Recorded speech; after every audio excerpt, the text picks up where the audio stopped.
दोस्तों, मैं आरिफ हुसैन आपका आरिफ मेडिकल नॉलेज में स्वागत करता हूं। कैसे हो दोस्तों? आई होप आप बहुत अच्छे होंगे। आज हम बात करने वाले हैं पाइल्स के बारे में, जिसको आप आम बोलचाल भाषा में बवासीर भी कहते हैं। आज हम जानेंगे बवासीर क्या होती है, क्या इसके कारण होते हैं, क्या इसमें लक्षण दिखाई देते हैं और क्या इसमें ट्रीटमेंट दिया जाता है और क्या सावधानी बरतनी पड़ती है।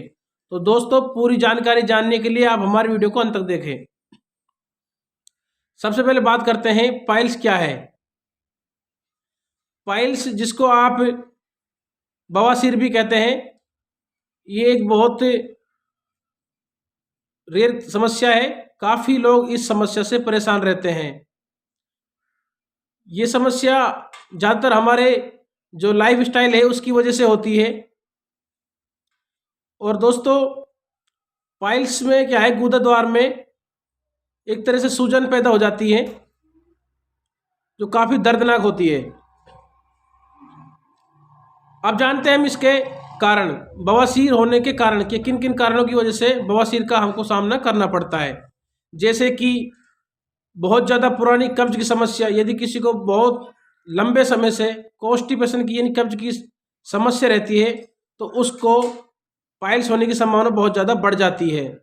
इसके अलावा देखा जाए तो कम फाइबर युक्त आहार, यानी कि फाइबर से कम युक्त जो आहार होते हैं उनका सेवन करने से ये समस्या बहुत ज़्यादा बढ़ जाती है। इसके अलावा मल त्याग करते समय दबाव या जोर लगाने की वजह से भी ये कठिनाई का सामना हमको पाइल्स के करना पड़ता है।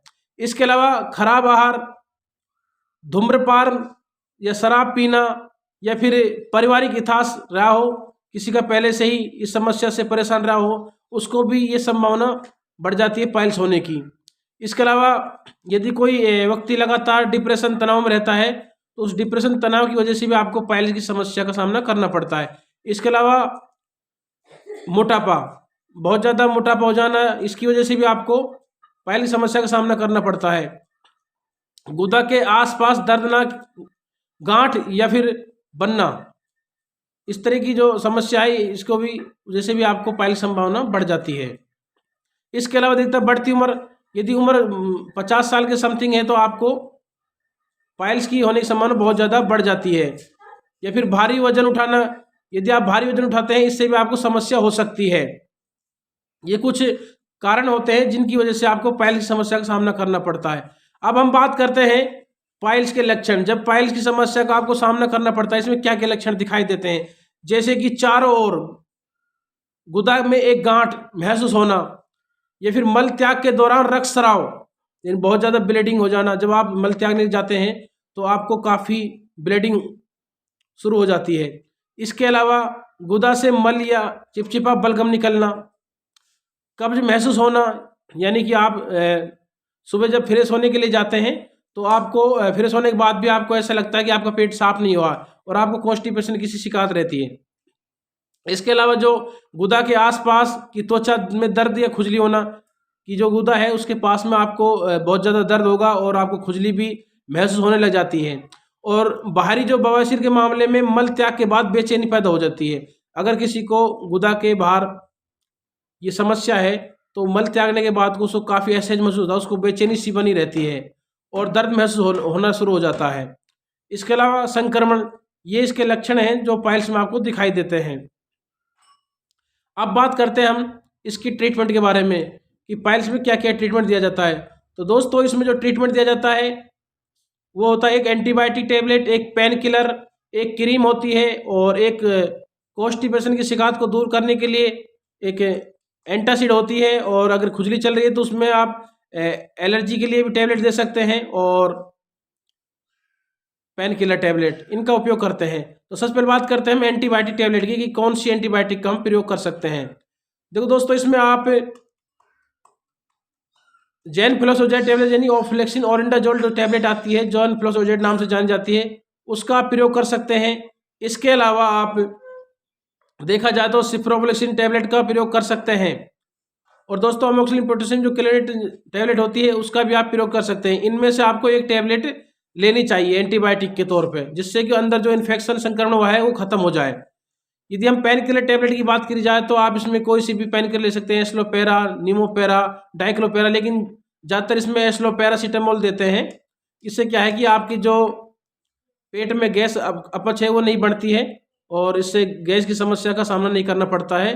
साथ में दोस्तों सूजन भी है तो आप इसमें जीरोडोल एसपी टेबलेट सबसे बेस्ट होती है, क्योंकि इसमें सेरापेप्टाइज भी कॉम्बिनेशन होता है जो आपको दर्द के साथ में सूजन को भी ख़त्म कर देता है।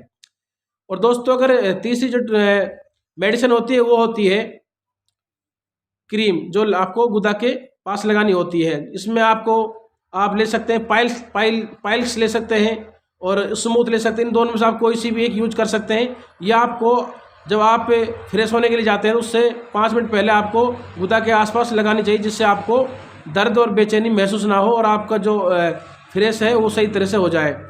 और दोस्तों जो नेक्स्ट मेडिसिन होती है वो होती है ब्लीडिंग को रोकने वाली, यानी आपके बहुत ज़्यादा ब्लीडिंग हो रही है, रक्तस्राव का बहुत ज़्यादा बह रहा है, तो आपको उसको रोकने के लिए आप इसमें टेरानेक्सामिक जो टैबलेट आती है, जिसको आप टेक्साकाइंड MF नाम से जानते हैं, इसका उपयोग कर सकते हैं। और जो नेक्स्ट मेडिसिन होती है वो होती है, यदि आपकी गुदा के आसपास खुजली चल रही है तो आप उस खुजली को ख़त्म करने के लिए लियोसिट्रिजिन या सिट्रिजिन टैबलेट का इस्तेमाल कर सकते हैं। इसके अलावा बहुत ज़्यादा कॉन्स्टिपेशन की शिकायत रहती है, जिसके पाइल्स की समस्या होती है, उसका पेट पूरी तरह साफ नहीं होता, तो उसको जैसे क्रेमाफिन या फिर इसके अलावा डूफिलेक्स सिरप आती है, इन दोनों में से एक का प्रयोग कर सकते हैं, जिससे आपको पूरी तरह से पेट साफ हो जाए। अब दोस्तों हम बात करते हैं इन टेबलेटों को लेने का तरीका, किस तरह लें। हम एडल्ट में इसकी डोज बता रहे हैं कि डोज इसमें कितनी होनी चाहिए। जैसे कि हम आपको बताते हैं जीरोडोल एसपी टैबलेट को आप सुबह शाम ले सकते हैं, जिससे आपका दर्द सूजन खत्म हो जाए। और एंटीबायोटिक टैबलेट की बात करें, यदि आप अमोक्सिलिन पोटेशियम क्विलेंट जो मोक्सिकैंड 625 नाम जानी जाती है, या फिर जेनफ्लोज और जेट टैबलेट, इन दोनों में से कोई एक का प्रयोग करते हैं तो आप इसको सुबह शाम एक टैबलेट ले सकते हैं। इसके अलावा आप जो टेक्साकाइंड MF या ट्रेनेक्स जो टैबलेट होती है 500 mg, इसका आप सुबह शाम उपयोग कर सकते हैं। ये बहुत ज़्यादा ब्लीडिंग है, बहुत ज़्यादा खून बह रहा है, तो आप इसको दिन में 3 टाइम भी ले सकते हैं। और स्मूथ आपने को बताया फ्रेश होने से पहले लगानी चाहिए क्रीम को, जो स्मूथ या पाइलेक्स जो है क्रीम, इसको दोनों में से कोई सी एक आप 5 मिनट पहले लगानी चाहिए, आप फ्रेश होने के लिए जाते हैं उससे पहले। और यदि लियोसिट्रिजिन की बात करें, इसको आप दिन में 1 बार ले सकते हैं। और देखा जाए तो जो एंटासिड होती है आपको रात को सोते टाइम लेनी चाहिए, इसमें 30 से 45 ml के बीच में लेना चाहिए। ये इसकी डोज है दोस्तों। और साथ में कुछ सावधानी बरतनी पड़ेगी आपको, जैसे कि आपको एक तो मोटापा है वो घटाना पड़ेगा, और आपको नियमित व्यायाम करना चाहिए, और दबाव नहीं डालना चाहिए जब आप फ्रेश होने के लिए जाते हो, और रेशेदार भोजन ग्रहण करना चाहिए, पानी ज़्यादा पीना चाहिए, और तली और जो मसालेदार चटपटी जो चीज़ होती है इनसे आपको परहेज करना चाहिए। तो दोस्तों आज की वीडियो में इतना ही। यदि आपको हमारी वीडियो अच्छी लगे तो लाइक शेयर करें, कमेंट करें, और चैनल पे पहली बार आए हैं तो चैनल को सब्सक्राइब करें, बेल आइकन घंटी को जरूर दबाएं, जिससे आपको हमारी वीडियो की समय समय पर नोटिफिकेशन मिलती रहे। यदि आपका प्यार बना रहा तो नेक्स्ट वीडियो बहुत जल्दी लेके आने वाले हैं। नमस्कार दोस्तों, जय हिंद, जय भारत।